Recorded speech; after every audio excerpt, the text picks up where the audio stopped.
Tony ভালো আছি? আরে সামাদ তুই তোকে তো দেখাই যায় না। বস বস বস। কেমন আছিস বল? ভালো আছি। তোর গাড়িতে কি লোড আছে? সালা রান্না করতে দেয় না। পেঁয়াজ পেঁয়াজ পেঁয়াজ। তুই কি লোড করেছিস? পটল আছে। আচ্ছা মাল খাবি? লেখা। না আমি খাইনি। আর তুই মদ খেয়ে গাড়ি চালাস কেন?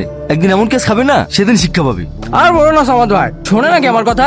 এই তো 10 দিন আগে একটা কেস খাইলো, তাও শিক্ষা হয় না। রে আসলে কি জানিস তো, মাল না খেলে না আমি স্টাইলিং করতে পারিনি জানিস। আচ্ছা সামাদ ভাই দেখিস ওর মধ্যে কোনো ভয়ভীত আছে? আরে পাগলা তুই যে কি বলিস না, মালটা না আমার কাছে অনেকটা ঋত্বিক রোশন, হ্যাঁ মাউন্টেন ডিউকের মতন কাজ করে, মাউন্টেন ডিউক বুঝলি। দেখ ভাই তুই এসব কথা বলতে চাচ্ছিস কারণ তোর বাপ মা বেঁচে নাই, তোর শাসন করার লোকও নাই। যেদিন তোর কাছে শাসন করার লোক আসবে সেদিন তুই এই মাউন্টেন ডিউকের কথা ভুলে যাবি।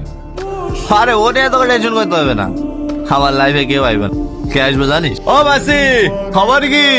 নতুন কোনো আইটেম আছে নাকি? আরে আমার বাচ্চা এসছে, আর আইটেম থাকবে না? একদম নিউ আইটেম এসছে। শুনলি তো কি বললো, ওরাই আসবে আমার কাছে বুঝলি। আরে তোর তো ফ্যামিলি আছে, বউ তো নেই। বউ তো 3 বছর আগে মারা গেছে না, তাহলে আবার কেন? চল দুই ভাই মিলে এনজয় করে কি। না আমি যাবো না, তুই যা। কিরে কোথায় যাচ্ছিস? ওই সমাজ, ওই সমাজ, দূরে পুরুষই নেই।